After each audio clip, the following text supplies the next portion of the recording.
Now, he might be best known for playing rugby, but Austin Healey, who won 51 caps for England, was named after the famous British racing car. He's an ambassador for SOGO Mobility, a company that believes short-term or flexible leasing cars would be a solution for drivers who don't want to commit to a lengthy lease agreement in the current economic climate. And Austin joins us now. How are you doing today? Good, Toby. It's been a better week, if I'm being honest, following the weekend.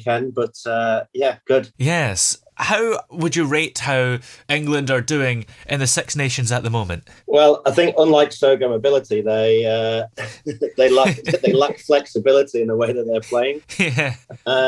I just thought that, and this has been the debate all week: does the Farrell and Smith axis work? But that aside, I think you can't take anything away from the Scottish performance. I thought it was just brilliant. They had 30% possession, more line breaks than any other side in the tournament in the first weekend. Two brilliant tries from Van der Merwe, and just in general, it just looked like Finn Russell bossed England around when he had the ball in hand. So I really enjoyed watching the first 60 minutes, and then I decided, because I was sat next to three Scottish guys who'd partaken in the hospitality that Twickenham had to offer, I would watch the rest of it on a screen inside. So yeah, it was a classic Calcutta Cup match, really, even if we came off on the losing side. Yeah. Do you think things would be different if you were still in the game? Yeah.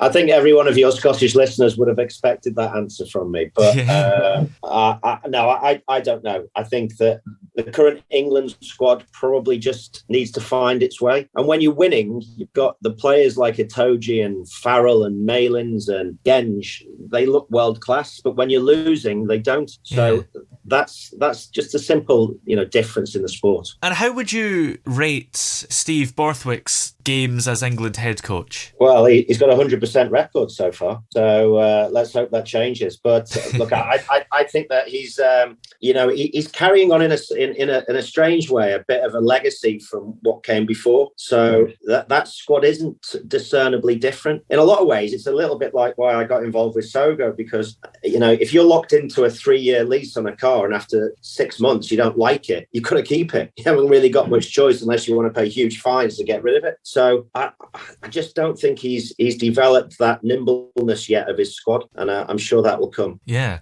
Now, I can tell you're keen to talk about it. So what was it that made you want to get involved with SOGO?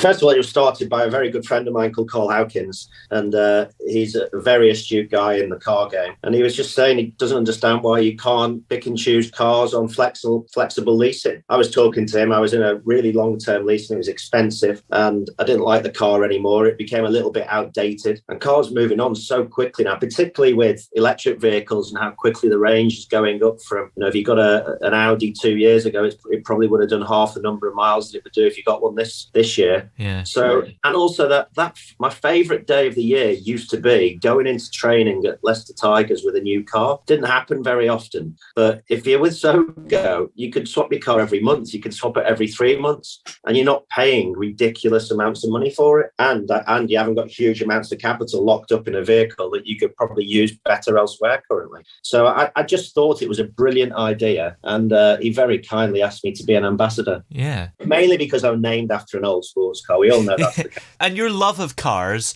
is that just a coincidence that you were named after one as well? Or is it maybe some kind of genetic thing? Oh, no, my granddad was a bit of a car collector, and Austin sounded a lot better than E-Type as a first name. But cars, I've always been fascinated by cars, and I've been very, very fortunate to have lots and lots of different cars. And I've been one of those people that does try and change my car as often as possible, because I love that first day, that smell of when you're getting a new car. Oh, yeah. And, you can drive it around, and then all of a sudden you realise whether you like it or not after about a month. And then, I'm stuck with this now for a while. Or I can decide to lose everything I've just driven out the showroom with. So I absolutely love cars. And like I said, I've been very fortunate. Big cars, little cars, electric cars, hybrids, petrol, diesel. I've had had everything. And I really am a bit of a petrol head. And do you think it's going to be quite common for people to take out cars on a short-term lease, like through SOGO, during this cost of living crisis, where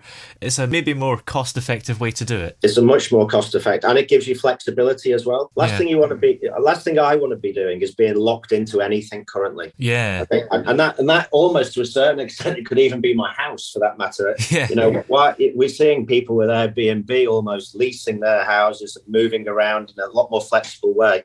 I made the same decision with mobile phones. I was bored of being locked into really long-term, expensive monthly contracts. So now all the phones, my phone, my daughter's phones, my wife's phone, we're all just simply on SIMs. And if we want to change and buy a new device or swap devices with each other, then we do. So it's a very similar and easy concept to get your mind around. And how I think that Gen Z as well today, they're a lot more savvy with their money. Yeah. They realise if they've got £1,000, they can probably invest it somewhere rather than locking it up into a car or into a loan, repaying interest rates that could go up and down. Yeah.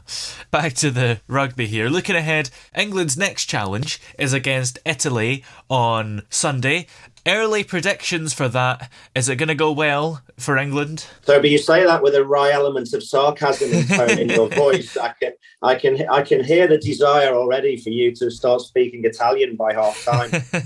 So Italy are the only side that England have never lost to. And the Cook Islands. But that's a joke. So Italy are the only team that England are the only team that Italy haven't beat. That's probably an easier way of describing it. And if they get off to a good start and they rattle England, we saw what they did to France last week. That they could easily have beaten the Six Nations champions and the favourite for the World Cup last week. So they are on a high, Italy, and they'll feel a little bit aggrieved that they lost. Yes, England will feel aggrieved as well with their performance, but a nervy start, a few mistakes, high tackle, dare you say it, and a red card to someone, and then we could be staring down a very difficult, nervy, twitchy day, of which obviously you will find Muta Bene. Yeah, maybe. I'll probably be none the wiser. I'll read it in the news hours later.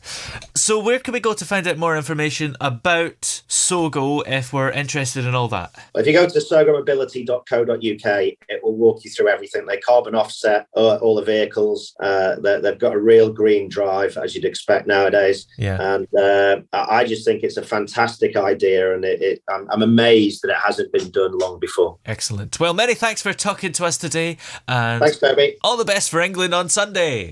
You're so sarcastic. See you later.